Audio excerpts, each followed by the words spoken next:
Oh, hey everybody, welcome back to the No Cover TV podcast. Look who's in the house right next to me. John Burton's in the house, and I want to appreciate John for coming in. Oh, yeah, he's waving right there. But first and most, I want to talk to you out there in podcast land.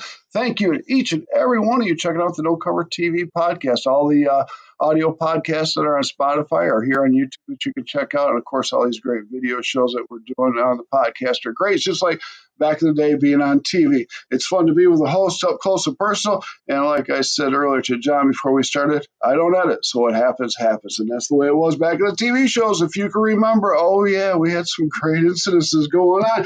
Check out the future shows coming up. We got a lot of great artists all over the world coming on, all genres and age groups. We've got an 11-year-old ukulele player coming in, which is really cool. This is going to be the youngest person I've interviewed yet. And these young players are making this old man look bad, really bad. This isn't good, man. So anyways, it's a great thing. The world, music makes the world go around. So in the house today, John Burton, my friend, how are you doing today? Doing wonderful. Thank you so much for having me, man. This is a thrill. I'm looking forward to learning something. Me too, vice versa. So John here, he's got a few things going on, quite a few things going on, and we're going to touch base with. But John here also is a podcaster too. He's trying to take my job, people. It's safe. It's safe. So he's a podcaster. We're going to talk about that and another great project that he's doing that we're going to jump on to, and that has to do with music and stuff. So how is John doing today? Are you doing good today, my friend? I'm doing real well. My daughter turned 17 yesterday and hasn't crashed the car yet, so we're all good. We're all safe still. That's great. That's great. We're getting ready for that winter blast up here in Michigan. Oh, I'm not ready for that, my friend. Oh, you're going to get hit? Yeah, it looks like it. Oh, sorry, man. So, and all of my bones are telling me, all the aches and pains are telling me that this is going to happen. Yes, indeed. Much more reliable than the weather on TV. It is. It very much is. And I wish they would have told us when we were younger that this was going to happen when we got older. Damn. Would we have listened? Probably not. No, we still would have done what we did. Right. That's great. So, John, we're going to go all over a board a little bit, talk. Yeah. But I don't know if you watch the show, but like all artists and people that come on the shows, I want to get to know you as a person a little bit before we jump into everything else. Can I do that? Love it. Yeah, please. Love it. All right. Well, let's go back in time. All right. We got to start out at some age here, and I'm going to take you back to around 12, 14 years old. Okay. You're listening, you're rocking out, listening to music, whatever. What were you listening to, may I ask, at that age? You can ask, but you're not going to like the answer. No, brother. It was the Partridge Family, but Frampton and James Taylor too. There we go. Okay. You hit one on the spot right there. Oh, there you go. That's, okay. I started music playing music because of James Taylor. Well, I actually started because I went to a Catholic kindergarten, and I remember this nun brought out this guitar, and she said, "Happiness is from You're a Good Man, Charlie Brown." Right. And I remember saying, "What the F is that?" Like, I was cursing, man, and I said, "Right. What the F is that?" It was the most amazing thing I ever saw, and it's all I wanted to do since. That's all you want to do since. Now, most of us kids, when we picked up the guitar young, we did it for one reason only. Guilty. Yeah, guilty. All right, he's guilty too. Then I don't have to say the answer. To get girls. Nobody practices that much for anything else. We don't. And it doesn't matter how bad we suck. We still think we're good. Oh, yeah. It doesn't matter how bad you suck. You're still better than the guy next to you who doesn't play. That's right. You're still looking good. You got the guitar. He doesn't. Right. You're looking good. You're okay. That's wonderful. Okay. Well, how old were you when you got your first guitar? I was 8 when I got my first guitar. And I grew up in Rhinebeck, New York, in the Hudson Valley here in New York. And it was the country, and there weren't a lot of music stores around. So I got a guitar at a thrift shop or a rummage sale rather for like $1. I got it home, and the high E string broke like first day. For 2 years, I played a 5-string guitar because I didn't. There wasn't anywhere to go to get a 6-string, and it was annoying anyway. one less. Yeah, right. Get it out of the way.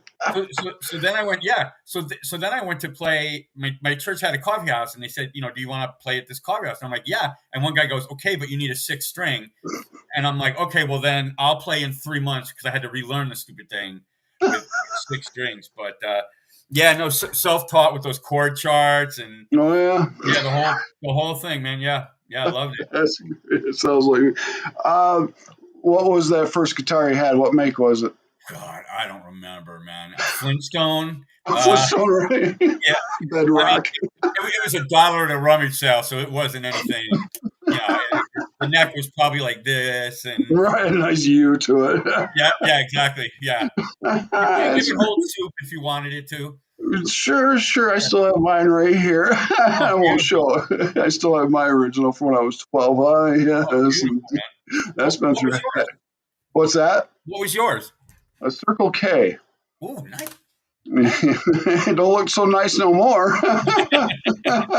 That's great. They get better the older they get. You don't want a new acoustic guitar. They get better the older they get, right? They do. They do get better stuff. So, I mean, did you? We never mastered the guitar, but when did you feel like you taught yourself something? What age was that? I'm trying to think. Hey, right, we're still there. Yeah. I don't know. Just it's interesting. That's an interesting question. I went corporate for like 25 years and really just kind of didn't play around a lot at all. And then I got sick and decided, okay, I'm just going to do what I love and we'll figure the rest of it out. But I didn't start accepting myself as a musician until probably about a year and a half ago. Oh, really? Just short. Yeah, and I've played out a ton and toured and blah blah blah, but I still always thought, I was missing something. And then I started having guests. My show is about 50% musicians, and I had a musician on, and I was doing my shtick about how like I can't do what you do and blah blah blah. and when I was done, this guy, his name is Mark. I'll never forget it. He said, you have to stop that. And I'm like, why? And he said, you're insulting me. I can't do what you can do. and so, am I not a musician because I can't do what you do? Like you insult people that way. And then that's when I learned, like, no, there's no better or best. Everybody's doing their own thing. And that's when I learned to accept myself. Well, good. Okay, so 18 hits, life kind of slaps us up. We got to go to work, go to college, get a job, get married, have kids, do whatever. So during that time, you kind of put the guitar down, went on with life and stuff. But you said you were in some bands. Were they rock bands prior to this or after? No, I toured, but I was never in a band. Oh, you're never in a band. Okay. No, I was always I toured with a group that was like a drama group that was half music, half drama. And then I would knock around a little bit by myself, but so never in a band. Still on my bucket list. Still on your bucket list. I gotta find people who like it. That's the problem. So, when you were on tour, were you a tour manager? What was your position? No. I was in the group. It was in college. Oh, you were in the group. Okay. Yeah. So I was the 12-string guitar player and the comedian. Those were and still my jobs. Okay. Oh my goodness. You went to college, right? Yep. Northwestern out in Iowa. Yeah. Northwestern. Okay. It's not the one you're thinking of. It's a little tiny college out in the northwest corner of Iowa. But in your part of town, out in the Midwest. A little bigger. Yeah. A little bit bigger. Were you a hard rocker in college? What were you? No? I had never played anything you plug in.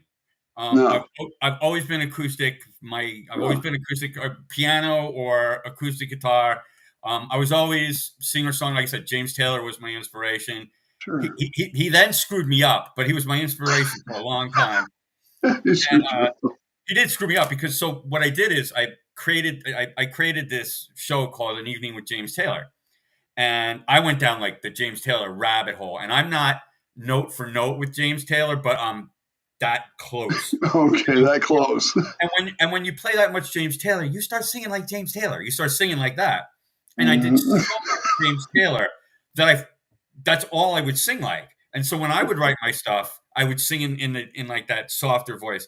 And then my friend Cher had her on the show, and she's a singing coach. She teaches singing, and she said, and I said, listen, I'm not a singer, but give me, and when I would play out, people would always say, I love your guitar playing, because I'm not kind of finger picking or your guitar playing. So Sure. they would say, oh, that's the thing that they would pay attention to.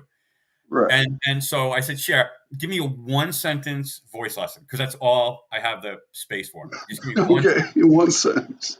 And she said to me, sing like you talk. And I don't talk like James Taylor sings. So over the last year, I've relearned how to sing. And now people say, oh my God, I like your voice. And I'm 61 years old. And for the first 60 years, nobody said that. So, but now they do, just because I've learned to sing like I talk. Okay, all right. Well, so a year and a half you're doing this. Are you out doing your music, playing acoustically at all? Yeah. I play out. I played out last week. I play out once or twice. My show eats up a lot of time, and the Lifted project eats up a lot of musical bandwidth, especially. So I play out. But I'm hard. I'm a hard gig, because like half my stuff is designed to make you cry, and nobody's paying $25 for dinner, another $18 for 3 glasses of wine, and want to go home and cry. Nobody's looking for that. You got to provide therapy for the people, John. At my shows, we have counselors in the back, so you can just go and talk to if you want. Depends on what color wine you want. You get that counselor, I guess. Yeah, exactly right. There you go. Because every little bit of different booze makes each person act a little different. Oh my God, that is so true. That is so true. My bad is tequila. I don't drink tequila anymore. We must be brothers. Oh my gosh. Same here. All right. There you go. I have tequila. You can guarantee there's going to be a fight somewhere. Yeah. This is a funny story. I have a friend. She's a trainer, and she said, "Oh my God, I had margarita last night." I'm like, "I don't drink margaritas, because when I drink margaritas, I want to do one or two things. I either want to have sex or punch something." And she goes to me, "Do both." Do both. Yeah. I love it. Do both. Yeah. She didn't mention what order, though, did she? No.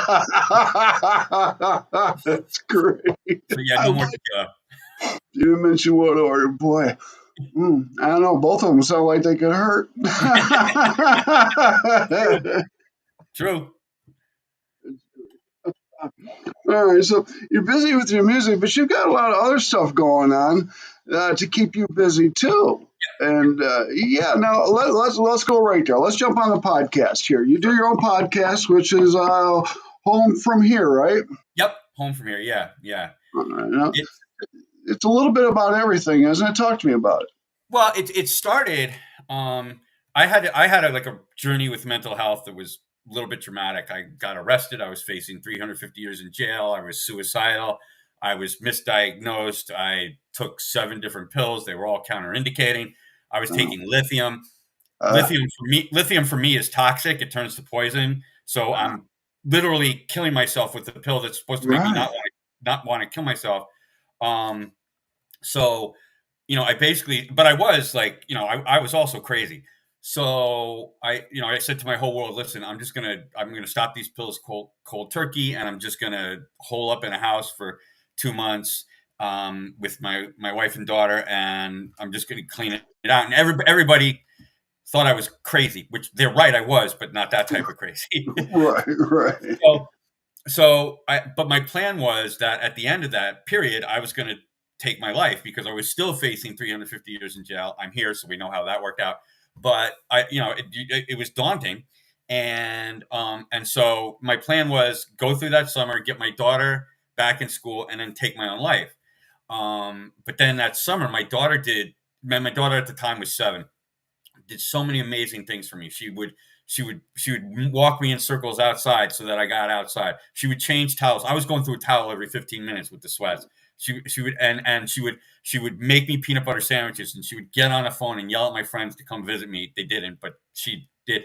And so when I got to the end point, I realized if you take your own life, the only lesson she's ever going to get is nothing I do is going to ever make a difference, because I worked like hell to get him to better, and I'm like, you can't do that. So I decided not to. So I went like a completely different alternative route, managing my mental health.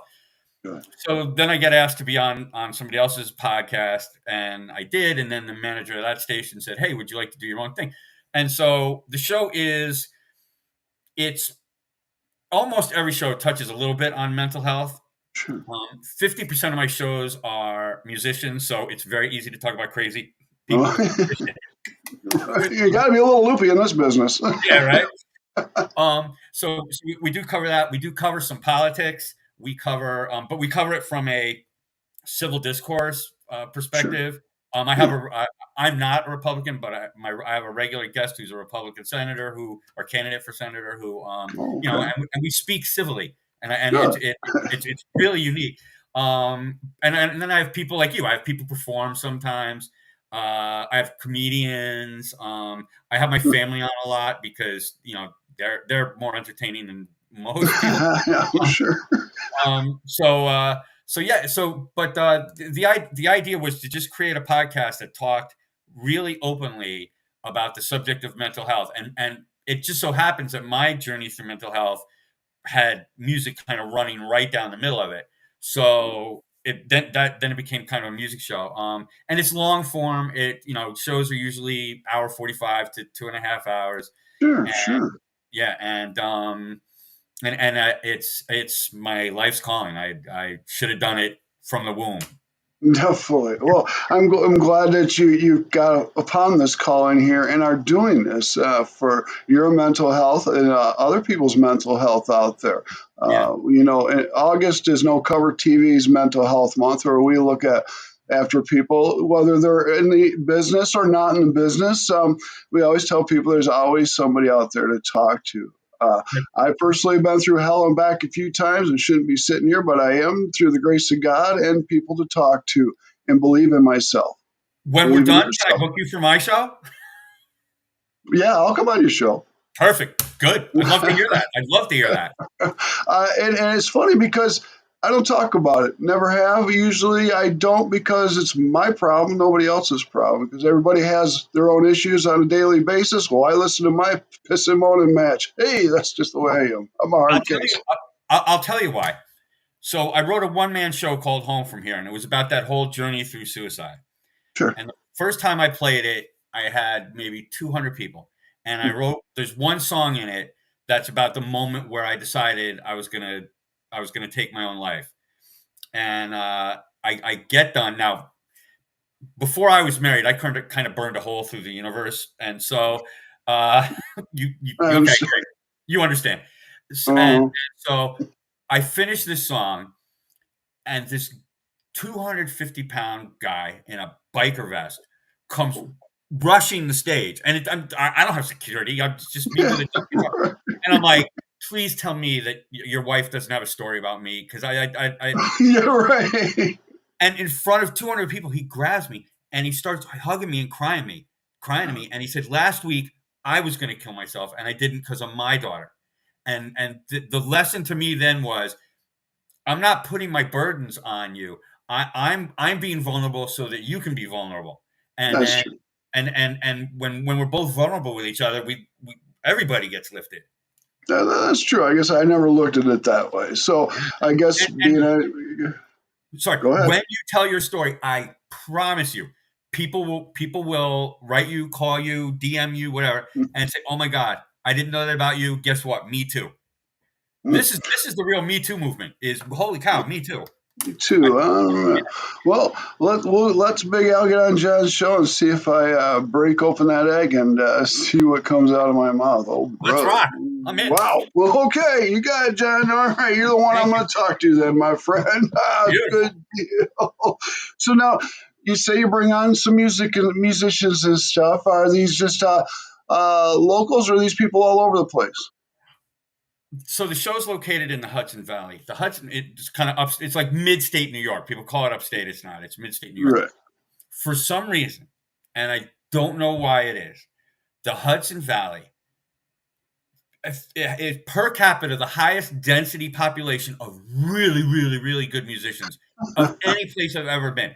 So the idea was I wanted to go national. So I had like Marshall Crenshaw on, for example. Oh yeah.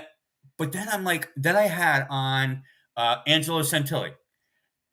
He's as good, Mm, and he's a local yeah. guy, and he plays bars, and he's as good. And I'm like, oh my god, there's such a dearth of talent here. Why am I working so hard to to drag these national acts in when there's so many talented people here? So the show's kind of it's a global show, but the most of the musical guests are really just from the Hudson Valley, and Okay. but all genres. I have bands on. I have a violin player on. I too had an 11-year-old on playing guitar and singing. I have choirs on. I have Amazing. yeah. There's just so much of it here. I stepped in it. It's incredible. Yeah, there's a lot of great artists out there of all age groups and genres. And thank you for stepping in and doing this. So because there needs to be more of us promoting that music out there, the local and national acts. Yeah, and the real challenge is because most of my people play out, and the real challenge is with original music, and that's what I'm working on now. Are getting venues to appreciate the value of original music, and I think original music is like advertising. Advertising doesn't work if you just put an ad up one time, but Right. but come to a show and hear one of my guests come to 5 shows and hear them sing that one original song in a set 5 times. You'll like that song, Oh and yeah. and so that's what I'm working on now is getting original music to have traction.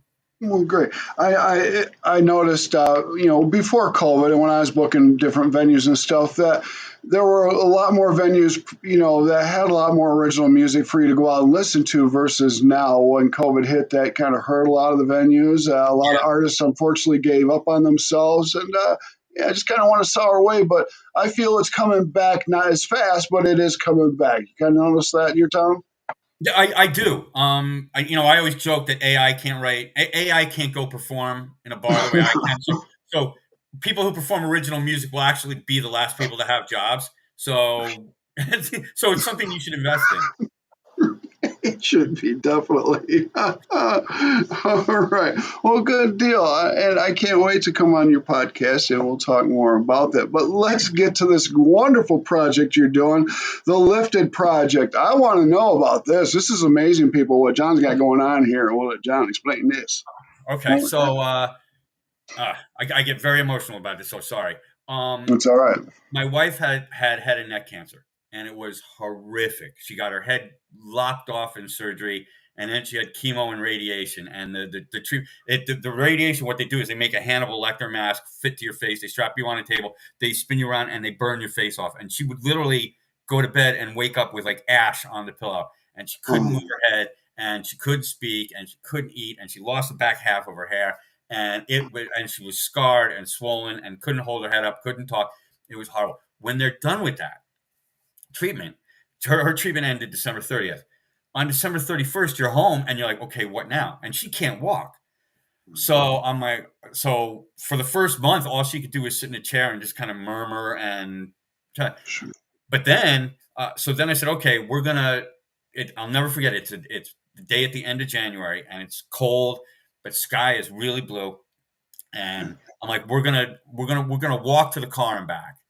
And so I put a winter coat on her. That doesn't work because it's too heavy. So I put a blanket on her.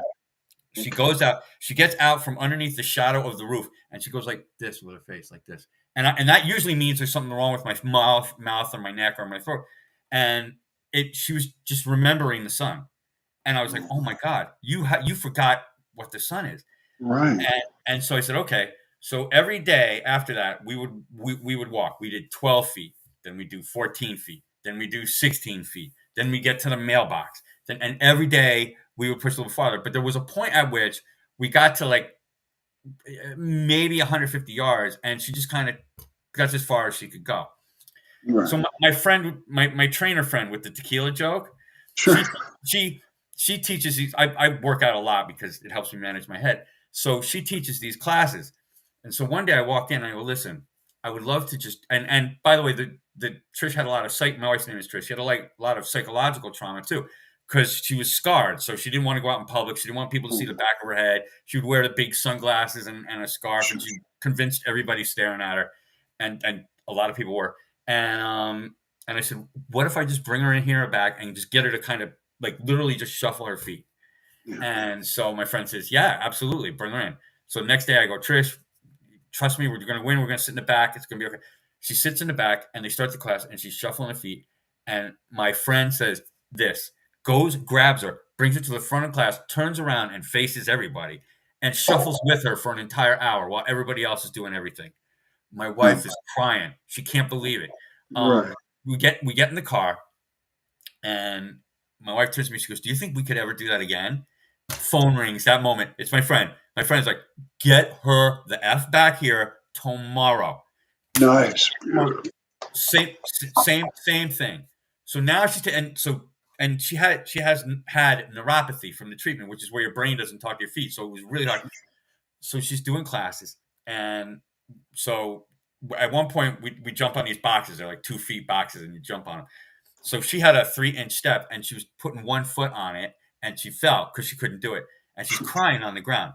And my friend and her went forehead to forehead like this. I'll never forget it. For like 2 minutes. I don't know what they said, but they're forehead to forehead like this.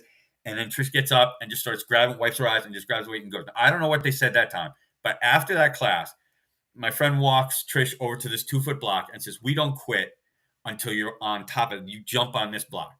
Nice. So every day there. I'm going to start crying. Sorry. Every day. Yeah, me too. Hour and a half, just working out. Just no money's changing hands. Nobody's getting paid. This is just one really, really good person helping somebody who really needed it. No, not for anything other than now publicity came, like the Today Show covered it and Newsweek covered it and blah, blah, but at the beginning, it was just for this. So now fast forward 3 months. Trish is now able, after 3 months, to put a foot on the block and take it down and then put another foot on the block. Bravo! Excellent. Amazing. That is. Wow. So my friend walks over to her, and this time I heard it because I was standing right there. My friend walks over to her. They go forehead to forehead. And my friend says, you can do this today. You are a feather. You can fly. You can do this today. And just steps back.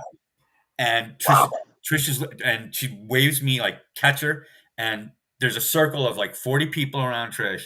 And Trish looks at my friend, and my friend's like, and because they had built this so much trust and so much, and Trish had seen it, she jumped up on the box.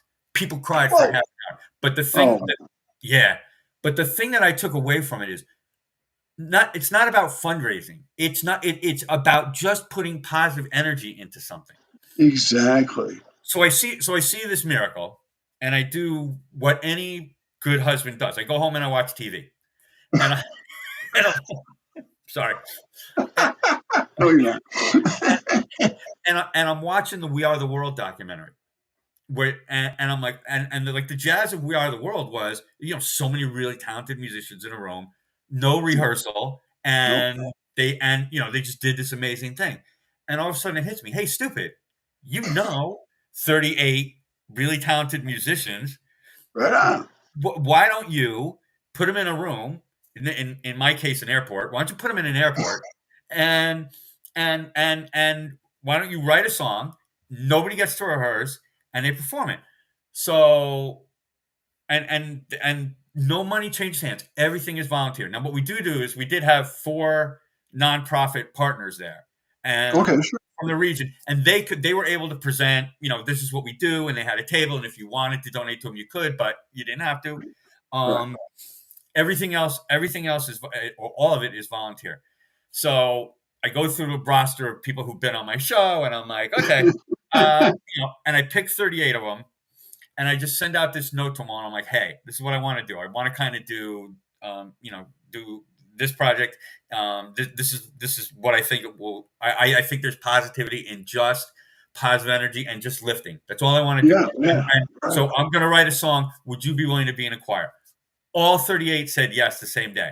And I was like, oh, shit, because now I got to write a song, right? Now you're committed, yeah. and these are really talented musicians who have taken a giant risk. So if this goes south, nobody's coming back on my show. I have to move. And it can be a disaster, right? So I write the song, and I play it for Trish, and she goes, "That's not good." And I'm like, "Okay, crap." Thanks, Trish. Yeah. So now I have like a week and a half to deliver the song. Oh, no. So, but it could. But do you believe in the muse? Do you when you write? Do you believe in the muse, or do you think you create it, or do you think you channel it? What do you think? It just comes to me when it comes to me. I don't believe in crap as far as my music goes. Okay, cool. Right, but it comes to you, right? Right. Yeah. Yeah, that's what happened. All of a sudden, this song comes to me, and then I had a woman on the show, young woman, 24, named Olivia Bulger, and she's a fantastic lyricist. And I said, "Hey, stick a couple verses on the back of this," and she did. So, and I sent it out, but so I this is back in my James Taylor singing days last year. Sure. I didn't necessarily love the sound of my own voice anyway. So now so we have a producer. His name is Eric Dalton, and I got to cut a demo of the song, right? So I go in, and he's like, "Okay, this is what we're gonna do to create the choir effect.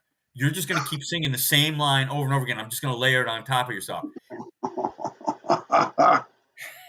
If you don't like the sound of your own voice, a choir of your own voice is an enema. It's horrible."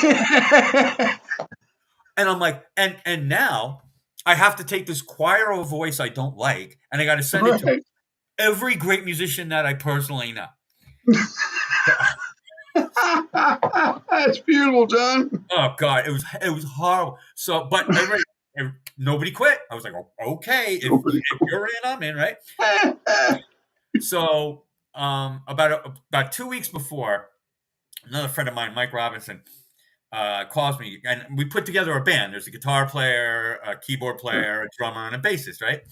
And he's like, "Do you think maybe I get you're against rehearsing, but do you think maybe the band should run through this one time?" Right, yeah, maybe. Yeah. So I'm like, that seems fair. So this is hilarious. So but everybody's playing out all the time, right? So the only time we could rehearse is a Sunday morning. So Sunday morning a week before the event, we get to Mike's house. There's 4 of us. We all look like we rolled out of bed because we all played out the night before. There's like 24 cups of coffee, and we only have an hour, but we bang it out. So okay, I feel good, like, because so now it's day of, and we sold out the airport. So it was crazy. It was crazy. But when I say sell out, we didn't take any money. It was just tickets. Right. You could reserve a spot. Right. So, and my daughter, another horrible aspect of this whole thing, my daughter has an amazing voice. She's very, very shy, but she's got a great voice. So I said, "Hey," and I've been banging on her to sing out for people for forever, right? And she won't join the choir. Okay, now I got you. You're gonna have a solo line in the Lifted project, and you're gonna have a solo line. She agrees. Oh, right. But what I didn't think through was not only has this young kid never sang in front of people before, but there's 38 rock stars behind you who are booming, just and here's this poor little 17-year-old girl like huddled over, like, what did my dad just do to me? You just pushed her right in there, didn't you, Dad? Right out of the boat and into the deep end, man. Horrible. So we get there day of, and we line the choir up, and we got the band. But the way the layout is, and I'm conducting, but the way the layout is the band's all the way over here, and the choir's all the way over here. The choir can hear the band because I got speakers. Band can't hear the choir. No. Yeah. So I have to direct both of them with one hand, one with the other hand. And I'm not a conductor. I took like one class of music theory. I know how to do 4/4. Yeah, right. Just know how to do the bass. Yeah.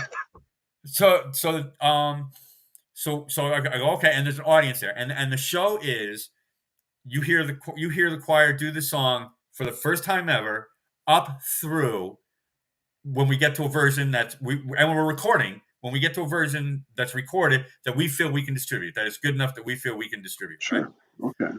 my wife's sitting up front. I tell the story about the block. Everybody's in tears. Everybody's expectations are up here. Everybody wants to hear this soaring music piece, and everybody. And next to my wife is another cancer patient who has a year to live, and everybody's weeping and hugging each other. And there's 100 people with their arms around, just ready to be lifted. We do this song. It sucked so bad. You lifted their spirits, all right, John. No, I turn around and my wife looks at me like, "Are we gonna have to effing move?" Because shit. But she wasn't wrong. It was really bad. So I'm like, oh, give me another one. So we did another one, and it wasn't so awful. And then we did another one, and okay, we're starting to get it. Because what it is there's like solo. The song is called "Won't Be Broken." It's on Spotify. Right, it's a great song. Yeah. Oh, thanks, man.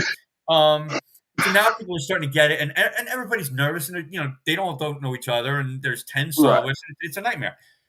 So we get to the fourth time. I did one thing right all day. We get to the fourth take, and I'm like, okay, let's take a break, go visit the nonprofits, blah, blah, blah, blah, right? So everybody goes visit them. We come back, and I go, okay, now we go until we record. So this is take number 5. Take number 5 was perfect. It's the radio, not perfect, but I mean, it was good enough to distribute. Sure. It's a radio version that's on Spotify. So now I'm like, okay. But I wanted the show to end with like the audience singing and just have kind of like almost like a gospel feel. Anybody who wanted to come up, get on the mic and crank, because it's a call and answer song. And so anybody, so I'm like, I have to. So I'm thinking to myself, like, I have to piss this choir off somehow. Like I have to get them anxious to like. I almost have to make them mad to get them. They're going to bust out on a microphone because they're heightened. So I do it 6 times, do it 7 times, do it 8 times. 6, 7, and 8 were all great, and they're all looking at me like, "Can we please get out of here?" Right, here we go. I'm like, "All right, one last take. We're gonna have the audience sing with us, and at the end, we're just gonna keep singing. No, we won't be broken if we lift each other. And you get up, and if you want to riff on the mic, you can." Okay. And so we did the song, and the audience is singing, and all of a sudden, people start going up to the mic and going up to the mic and they're riffing. And I'm like, I'm looking at the band, and the band's like, just keep going. And I'm like, the song goes 8.5 minutes long. It's on Spotify too. It's the extended version. 8.5 minutes long, just people riffing and exploding, and just because they were so pent up. Because these are all soloists, right? They don't want to be in a choir. They want to go on, right? So the song finishes, room is dead quiet, and then everybody. Then it blows up, and then nobody left. Everybody was there for like 45 minutes just standing around going, what did we just witness? But for me, I got proof of concept that if you are just willing to take a risk and put something good out, and you're willing to stick with it, and it's just based purely in I just want to do one good thing, and in this, perform a song and raise awareness for blah blah, the whole room gets lifted, and we lifted the whole airport that day, and and it was amazing. Yeah. Wow. Okay, so what's next for the Lifted Project? Another song, another place? What are we going to do here? We're at the Lifted Project, April 6th, 2025. Here's what we're going to do. We're having a children's choir. Children's choir is going to sing a song that I'm writing with the children's choir. Sweet. Then we're going to have a guitar symphony. Guitar symphony is going to play a song that I wrote. And it's all acoustic because, I don't understand. What's behind you? That instrument I don't get. Whatever that gizmo. Anything with a dial on it is beyond me. That's funny. So we're doing children's choir, acoustic guitar, symphony. Then we're doing an original song that I wrote, and then we're all with the original choir. The original choir is a little bit bigger then, and then we're doing "Won't Be Broken" again as the finale with the core choir. But then I have a backup choir so that the whole choir will be about, if when you count the audience, the whole choir will be about 325 people. Whoa! And yeah. It'll. As I understand it, it will be the biggest choir ever in New York State. Oh, fabulous, John! Oh, yeah. That is beautiful, brother! Wow! We have four new. We have four nonprofit partners who will be presenting there as well, Okay. and Well, then we'll release the video and the song, and you can donate to them if you want to. And yeah, sure. Well, I was just going to ask you: is the Lifted Project going to go nonprofit? Or are you going to sign up 501c3? No, you're not going to do that. because I'm never going to take $1, so I don't need to. It's just all it's just all volunteer, and all you can. volunteer. Yeah, if you want to learn more about it, you can go to liftedproject.org and There we go. and learn about it. But it's all volunteer. We're never taking $1. We're not going to pass through $1. We're never going to sell a ticket. It's not about that. It's about the energy. So yeah. Wow. Well, to 38 people to 300. Wow, that's amazing. Let's just keep it growing. You know, and my mind's always all over the place. But I was thinking, what if you were to take, say, the top 6 or 10 people you got in that choir and hit the hospitals and hit the cancer wards and the children's hospitals and sing for them? I love the way you're thinking. We did. So what we did is we did a music festival this summer with like a dozen of us. Sure. And it went really well. I love the way you're thinking. And hold on. This is a Lifted Project book. I'm writing that idea down. Okay, there we go. Here's my pen. I'm gonna give it back. Because we should. Because I'm going to have, so the core choir this time is going to be like around 50, 55. I should be able at any given time to get 6 of them. Yes, you should. And be able to go around and do, thank you. Yeah, you can. And nursing home. Yeah, I know the holidays are close, but you can next Christmas do some Christmas carols for the elderly or the people that are in the hospital. Thank you. That's a fantastic idea. Anytime I can come up with some brainstorming stuff, I'll let you know, my friend. I don't know what you're doing April 6th, but if you want to be part of the choir, come on out. April 6th. Maybe I will. I have no idea what the heck I'm doing.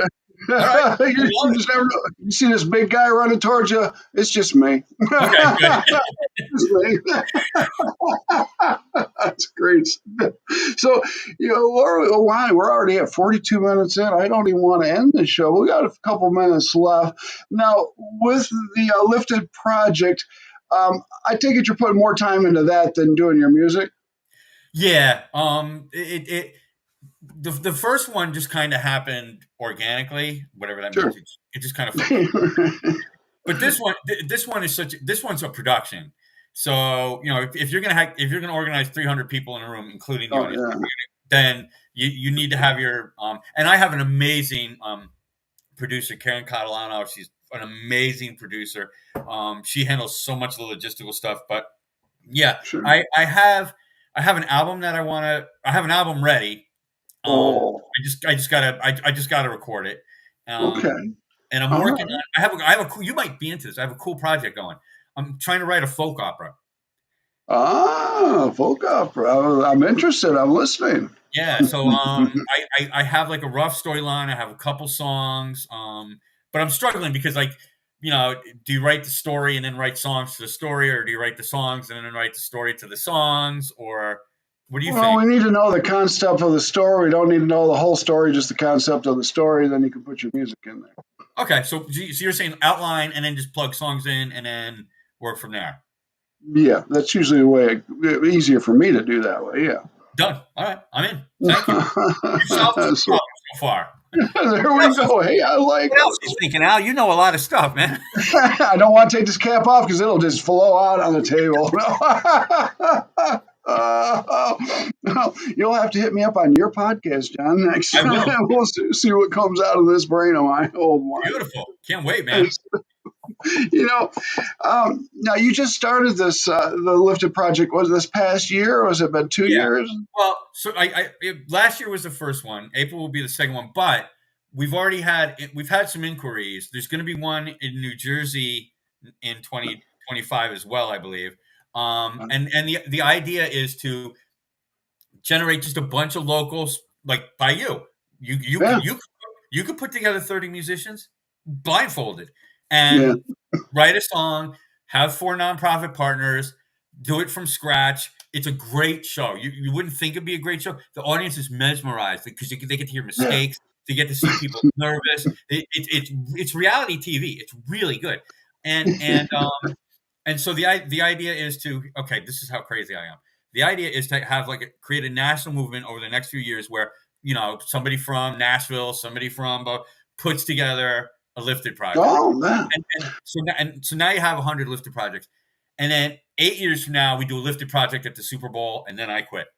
Oh, there we go. And I even like it. I'll add one more of my suggestions, and then we'll get out of here. But possibly inviting some of these hot artists out there to be a part of the lifted project for one concert, and then another one for the next concert.